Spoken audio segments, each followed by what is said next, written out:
पहले आपको हम कुछ तस्वीरें दिखाते हैं। चलिए मैं पहले आपको लेकिन इस कार्रवाई पर जो तौकीर रजा के का पक्ष रखने वाले लोग हैं उनकी बात सुना देता हूं। बरेली में दंगाइयों पर पुलिस कार्रवाई का खानदान आला हजरत विरोध कर रहा है। तौकीर रजा के भाई ने आरोप लगाया कि बरेली के मुसलमानों को बेवजह यूपी पुलिस, यूपी सरकार सजा दे रही। बरेली जो है वो मरकज है, मुसलमानों का, सुन्नियों का मरकज है। यहां पर आई लव मोहम्मद के ताल्लुक से सिर्फ ज्ञापन देने की बात की गई थी। उसमें कोई किसी तरह का दंगा फसाद या नारेबाजी का मामले के लिए जमा इकट्ठा नहीं हुए थे। और अगर तौकीर रजा खां को वो मस्जिद तक जाने देते और अपना ज्ञापन उनको पेश करने देते तो तौकीर रजा खां जो हैं अपने जिनको जमा किया था उनको वो वापस कर देते।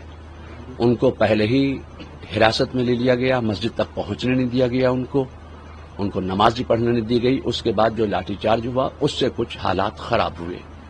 इसलिए खानदान के तमाम अफराद की तरफ से मुत्तफ़िक़ा जो फैसला है, जो बयान है, वो ये है कि बरेली शरीफ में मुसलमानों को मुसलमान होने की कलेक्टिव पनिशमेंट यानी सामूहिक सजा दी जा रही है।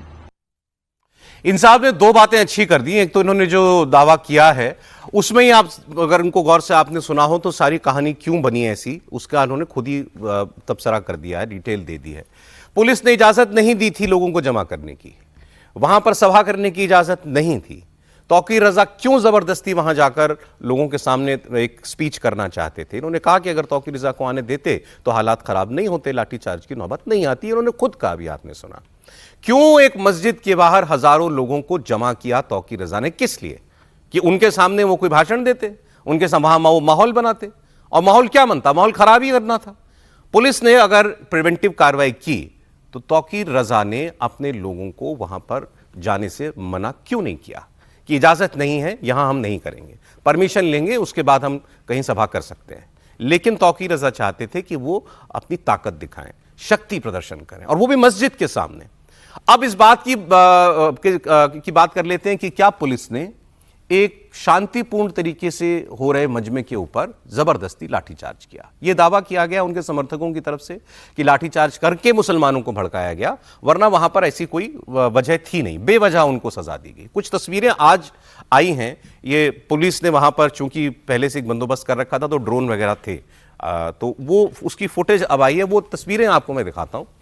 इसमें एक चीज बड़ी साफ साफ दिखाई देती है कि भीड़ बड़ी तादाद में है, भीड़ मस्जिद की तरफ बढ़ रही है। पुलिस की तैनाती वहां पर पहले से है, पुलिस के जवान शांति से वहां पर खड़े हुए हैं। कुछ लोग उनको समझा भी रहे हैं कि भीड़ जो है वहां जमा ना हो। लेकिन फिर एक तस्वीर आएगी, उसमें आप देखेंगे कि जो भीड़ है वो अचानक से पीछे से धक्का, जैसे अब जब स्टैम्पीड होता है तो क्या होता है, पीछे से धक्के लगने शुरू होते हैं, भीड़ बेकाबू होने लगती है। अब ये भीड़ पुलिस के साथ धक्का मुक्की करने लगी, पुलिस के साथ जुमा झटकी हो रही है। पुलिस क्या करेगी? वो पुलिस है। आप पुलिस वालों को उसके सामने हजारों लोगों को जमा करके उनके ऊपर लगभग चढ़ाई कर देंगे तो पुलिस के पास क्या ऑप्शन बचता है? यहां से हालात खराब ही हो सकते थे। अगर वहां पर और भीड़ आ जाती या पुलिस को इससे ज्यादा फोर्स यूज करनी पड़ती तो आप सोचिए क्या हुआ। पुलिस तो यह कह रही है कि हमने तो गोली भी खाई, हमारी बंदूक भी छीन ली गई, उसके बाद भी हमने लाठी ही चलाई और बहुत शांति से मामले को सुलझाया है। इस बीच बरेली हिंसा मामले में पुलिस ने कुछ नई बातें भी बताई हैं। पुलिस के मुताबिक बरेली दंगे से ठीक 24 घंटे पहले कई व्हाट्सएप ग्रुप बने थे। ये व्हाट्सएप ग्रुप एक सोचे समझे प्लान के तहत बनाए गए थे। 26 सितंबर को हुई हिंसा में नाबालिगों को भी शामिल किया गया था। इसमें एक नाबालिग की पहचान करके उसको डिटेन किया गया है। 24 घंटे के अंदर पुलिस ने हिंसा के आरोप में 17 लोगों को गिरफ्तार किया है और अब तक मौलाना तौकीर रजा समेत बरेली हिंसा के 73 लोग जो हैं वो पकड़े जा चुके हैं। तो ये अभी तक का अपडेट है। अब हमारा पैनल खुला हुआ है डिस्कशन के लिए। आइए बात करते हैं, पुलिस ने जबरदस्ती की या तौकीर रजा शक्ति प्रदर्शन करना चाहते थे और पुलिस ने उसको ठीक किया जो रोका? त्रिपाठी जी पहले। देखिए सौरभ जी, हम सब भूल गए कि मसला क्या था। तौकीर रजा को क्यों भाषण नहीं देने दिया? वो तकरीर दे देते तो क्या हो जाता?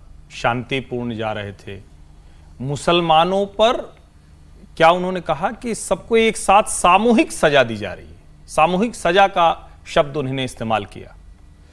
कम्युनिटी के ऊपर हमला हुआ है, इस तरह से संदेश देने की कोशिश हो रही है। अब लोगों को भूल गया कि दरअसल तौकीर रजा ने यह सब तमाशा किया क्यों, इसकी तो जरूरत ही नहीं थी। एक कैंपेन चली थी आई लव मोहम्मद, जिसकी कोई जरूरत नहीं थी, और हम लोग जितने तरह की आशंका पहले दिन जता रहे थे, ये कहते हुए कि इससे भला किसको क्या ऐतराज होगा। भाई, आप किसी को लव करता है कोई अपने आराध्य को, किसी को, उसमें क्या दिक्कत है, और उसके पोस्टर भी लगाए, क्या दिक्कत। लेकिन उस दिन भी हम लोगों ने कहा था कि ये खतरनाक है, ये उस तरफ जाएगा, और वो जाता हुआ दिखा। किसी ने रंगोली बना दी, कहीं पोस्टर गिर गया, कहीं कुछ हो गया, वो सब हुआ। तौकीर रजा ने उसको आग लगाने की कोशिश की थी। यहां तो कोई बात ही नहीं होनी चाहिए थी। तौकीर रजा को बिना किसी किंतु परंतु के उठाकर जो दंगा भड़काने, साजिश रचने, दो लोगों के बीच में घृणा वैमनस्य फैलाने के लिए जेल में डालना चाहिए, एकदम जो एक लाइन की बात। अब उससे आगे जरा सोचिए, ये कौन आ गया जितना दुस्साहसी हो गया कि एसपी के गनर की गन छीन ले, और उसके बाद भी वो हाफ एनकाउंटर, वो क्या क्वार्टर हाफ फुल, पता नहीं क्या क्या भाषा शुरू हो गई एनकाउंटर में भी, ये तो समझ में नहीं आता। ये सब कुछ हो रहा है। यानी देश में एक कोशिश होती, किसी भी चीज में अगर मुसलमान मिल जाए तो उसको आप कह दीजिए कि मुसलमान के ऊपर मोदी योगी के राज में बहुत अत्याचार हो रहा है। अब एक खबर मैं जरूरी उसको समझता हूं बताना। मोहम्मद शाहिद, पद्मश्री मोहम्मद शाहिद, पूर्व हॉकी खिलाड़ी, जिनके घर को लेकर वहां चौड़ीकरण हो रहा था तो सारे घर टूट रहे थे, उनका घर भी टूटा।